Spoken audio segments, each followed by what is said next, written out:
So we've been doing a lot of work on the site because we've had a mini excavator rented for the past month, but for today's video we're going to get back to the actual barn with some more content on the cupolas. And this is some vintage content because I've been working on this barn for quite a bit longer than I've been working on the YouTube channel. And as you can see, the cupolas are still sitting unceremoniously next to my house. Okay, so a brief timeline overview here. 1912, work commences to build the big old barn by the Barr brothers, whose name almost sounds like barn. They were like the Pele of barn building back in the day.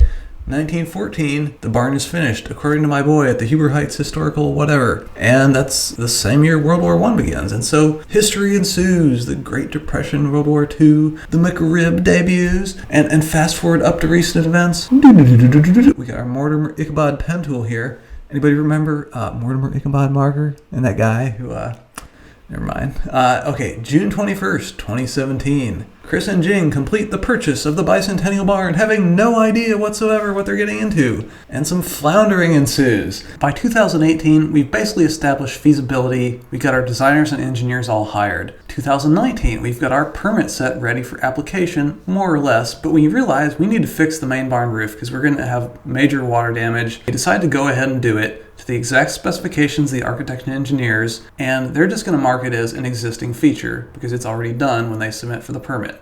So there's just one small problem, and that's the cupolas, these guys on top of the barn. So at this point we're still planning to reuse most of them. I'm going to build new cupola bases though because the roof's getting thicker. So the idea is I'm going to build them, they're going to put them on as the roof goes on, we'll put the rest of the cupolas on later. So I got the bases built, I got the decking, the insulation, thermal barrier, they're pretty hardcore. There's no siding done yet, and I'm racing to finish the siding while they're putting the roof on. Okay, so let me explain how the siding is going to be built. So first picture this gray rectangle as everything that isn't the siding. So the insulation, the vapor barrier, thermal barrier, ventilation plane, decking, whatever. Then the first layer is called board, and the board batten siding system. Something like a 1x8 going vertically, and these would have multiple fasteners back into the decking. On top of that is going to be a layer of battens, which basically cover the gaps in the boards and prevent water from getting in. So they've got a separate layer of fasteners which would go in between just one fastener vertically to allow expansion and contraction. So while the cupolas aren't that huge relative to the entire barn, there are quite a few boards that need cut for the siding. It's going to be cedar, they all need primed and painted. And also when the cupolas straddle the roof, there's going to be some complicated angles to make sure everything lines up right with the roof pitch. So I had my handyman cut all the cedar boards for me. I'm putting the oil primer on them now. I did a test outdoors. It took forever to dry. So I'm going to do this inside, but oil primer is toxic, so I'm going to do this in my grandparents' old house that my dad inherited, which is sitting vacant. And there it is, all unloaded. And I can already tell I need to adjust how these boards are because it's not going to fit when I paint them and lay them out individually. Okay, so I've got my cedar lined up here. And I decided to pre-drill it because I've never worked with cedar before. It feels really dry and brittle. Foolishly, I did not make many, and by many I mean any, spare pieces of siding. So I really can't have these things splitting when I screw them. I'm stressing out right now, to be perfectly frank. I don't want to have these things not ready when the roof starts coming off. There's going to be like 15 dudes stripping the roof down, and they need to put it back on, put the new roof on. If there's no cupola bases, they're not going to be able to go around the cupola bases. So anyway, I'd best get to the drilling here. Do you know what I'm saying?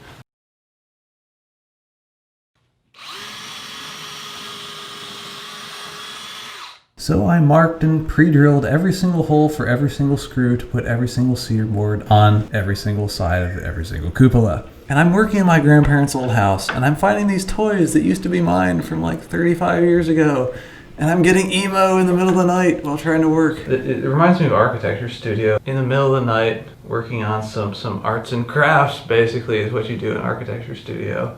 Except now it's just one big room in my grandparents' old house, and instead of a bunch of desks with 18-year-olds, it's 38-year-old me in the living room of Grandma and Grandpa's house doing this, praying that it's not total folly.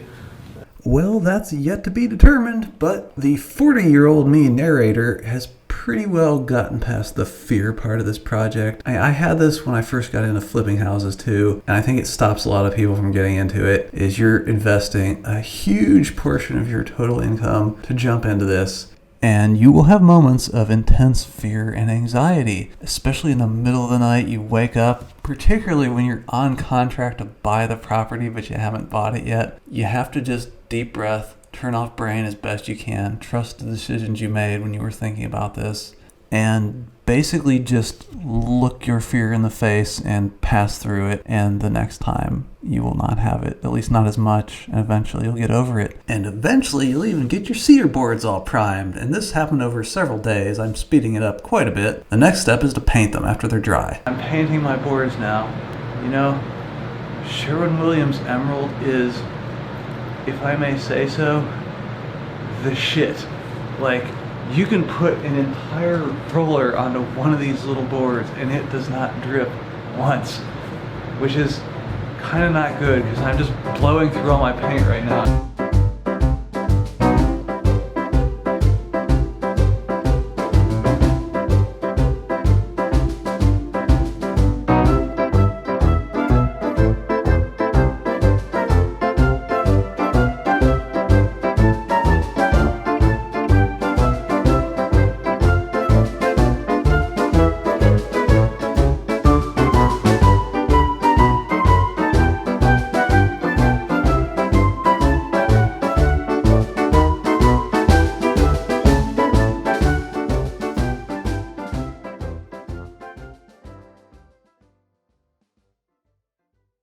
Okay, so what the hell happened? I got all of them painted. I got the battens separate. These are the thinner ones. All the angle pieces I had to do a separate run because there wasn't enough space. They're all painted. Why are we not showing them going on the cupola bases?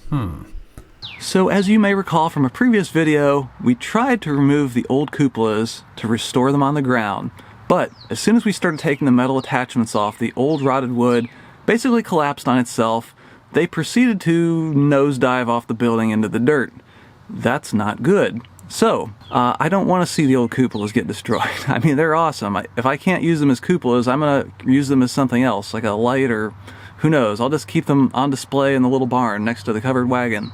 So we don't want to destroy them. So, a couple executive decisions were made at this time. Number one, the cupolas are not coming off right now. The roof is going to be laid around holes. We measured the new bases. We made sure that the holes are big enough because that would be a disaster, but the holes are up there so we can put the new bases on later. Number two, I'm not just making cupola bases and louvers anymore. I'm making the whole shebang of 4 giant cupolas, and these things are giant. They're like 14 feet tall from the bottom to the top of the spire. You don't realize that when you're driving by on 70. They're huge. And yeah, I'm building the whole thing myself, as is evidenced by the fact that I'm sitting inside one right now. Do you know what I'm saying?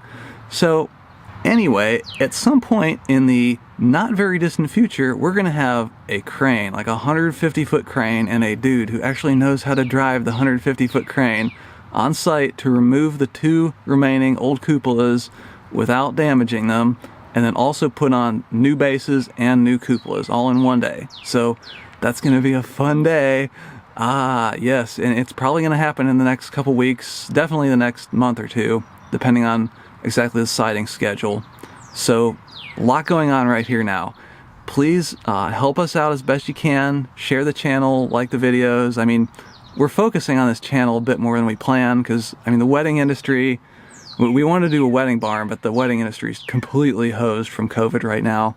I mean, there's wedding venues are getting sued for deposits. I'm kind of glad we weren't finished yet, to be honest, because I don't have to go through that. But not looking good for our loan right now. I'm very nervous about that. I'm not sure how I'm gonna handle it if we don't get the loan. But anyway, we're still going with this. We're not gonna stop. We're gonna finish this. So anyway, that's it for today's video. We'll have new updates on the cupolas, the siding, the site work, all that we're doing coming real soon.